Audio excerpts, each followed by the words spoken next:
ಇಲ್ಲಿರುವ ಎಲ್ಲ ಪೂಜ್ಯ ಪಾದರಿಗೆ ನನ್ನ ಪ್ರಣಾಮಗಳು. ಈಗೊಂದು ಸರ್ಪ್ರೈಸ್ ಕಾಲ್ ನನಗೆ ಮಾತಾಜಿಯವರು ಮಾತನಾಡು ಅಂತ ಹೇಳ್ತಾ ಇರೋದು.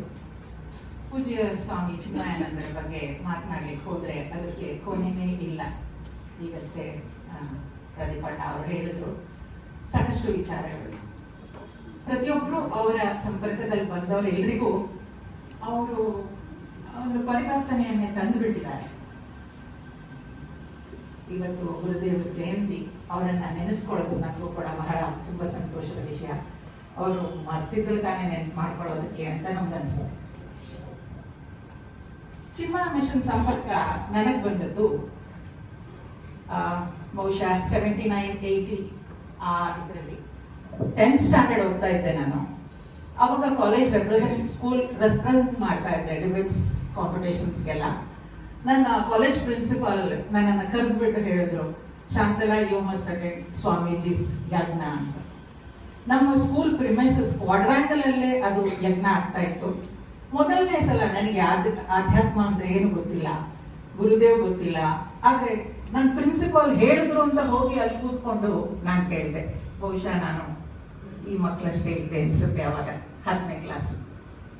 ಅಲ್ಲಿ ಹೋಗಿ ಕೂತ್ಕೊಂಡು ಅವ್ರದ್ದು ಒಂದು ಯಜ್ಞ ಟಾಕ್ ಹೇಳಿದಾಗ ನನಗೆ ಅತ್ಯಂತ ಆಶ್ಚರ್ಯ ಆಗಿದ್ದು ಅಥವಾ ನನ್ನ ಮನಸ್ಸು ಮುಟ್ಟಿದ ವಿಚಾರ ಅಂದ್ರೆ ಟೈಮ್ ಸೆನ್ಸ್. 6:30 ಅಂದ್ರೆ 6:30 ಶುರು ಆಗ್ತಾ ಇತ್ತು, 8 ಗಂಟೆ ಅಂದ್ರೆ 8 ಗಂಟೆಗೆ ಮುಗಿತಾ ಇತ್ತು. ಎಷ್ಟು ಅದ್ಭುತ ಅನ್ನಿಸ್ತಾ ಇತ್ತು.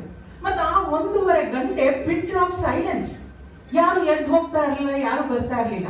ಈ ತರ ಒಂದು ಪಬ್ಲಿಕ್ ಮೀಟಿಂಗ್ ಇರುತ್ತಾ ಅನ್ನೋಷ್ಟು ನನಗೆ ಮನಮುಟ್ಟಿತ್ತು. ಏನ್ ಗುರುದೇವರ ಅವರಾಗ ಯಾವ ಕ್ಲಾಸ್ ಮಾಡಿದ್ರು, ಯಾವ ಇದು ಮಾಡಿದ್ರು ನನಗೆ ಗೊತ್ತಿಲ್ಲ. ಆದ್ರೆ ನಾನು ಸಂಜೆ ಕ್ಲಾಸ್ ಮತ್ತೆ ಬೆಳಗ್ಗೆ ಕ್ಲಾಸ್ ಎರಡನ್ನೂ ಅಟೆಂಡ್ ಮಾಡ್ತಿದ್ದೆ. ಬೆಳಗ್ಗೆ ಅಲ್ಲೊಂದು ಕಾರಿಡಾರ್ ಅಲ್ಲಿ ನಾವೊಂದು 5-6 ಜನ ಇರ್ತಾ ಇದ್ವಿ ಅಷ್ಟೇ. ಗುರುದೇವ್ರನ್ನ ನಾನು ಇಷ್ಟು ಹತ್ತಿರದಿಂದ ನೋಡಿದ್ದೀನಿ. ಅವರ ದರ್ಶನ ನನಗೆ ಆಯ್ತು ಅಂತ ಹೇಳ್ಕೊಳ್ಳೋದಕ್ಕೆ ಇವತ್ತು ಗೊತ್ತಾಗುತ್ತೆ ನನಗೆ ಅದ್ರ ಬೆಲೆ ಏನು ಅಂತ. ಬಹುಶಃ ಈ ಮಕ್ಕಳಿಗೆಲ್ಲ ಅದು ಏನೋ ಅಪ್ಪ ಅಮ್ಮ ಕಳಿಸ್ತಾರೆ, ನಾವು ಕಲಿತೀವಿ ಅನ್ಸ್ಬೋದು. But later on you will know the value of that. One beautiful thing I always remembered about Gurudev's talk ಆ ಟೈಮಲ್ಲೆಲ್ಲ ಅಂದ್ರೆ, the pointer is not touching the pointed. ಬಹುಶಃ ಎಲ್ಲರೂ ಕೇಳಿದ್ರೆ ಅದು ಒಂದೇ ಸೆಂಟೆನ್ಸ್ ನನಗೆ ನೆನಪಿರೋದು ಆ ವರ್ಷದಿಂದ ಇಲ್ಲಿವರೆಗೂ. ನನಗೆ ತುಂಬಾ ಇಂಪ್ರೆಸ್ ಮಾಡಿದ್ದು ಗುರುದೇವ್ರ ಬಗ್ಗೆ ಅಂತ ಹೇಳಿದ್ರೆ ಆ ಟೈಮ್ ಸೆನ್ಸು. ಇನ್ನೊಂದು ಯಾವಾಗ್ಲೂ he dressed well and addressed well. ಅದನ್ನ ನಾನು ಇವತ್ತಿಗೂ ಫಾಲೋ ಮಾಡಕ್ ಟ್ರೈ ಮಾಡ್ತೀನಿ, ಅಷ್ಟು ಆಗೋದಿಲ್ಲ. ಡ್ರೆಸ್ ಚೆನ್ನಾಗಿ ಮಾಡ್ಕೊಂಡಾಗ ಅಡ್ರೆಸ್ ಸರಿಯಾಗಿ ಮಾಡಿರೋಲ್ಲ, ಅಡ್ರೆಸ್ ಸರಿಯಾಗಿ ಮಾಡಿದಾಗ ಡ್ರೆಸ್ ಸರಿ ಇರೋದಿಲ್ಲ.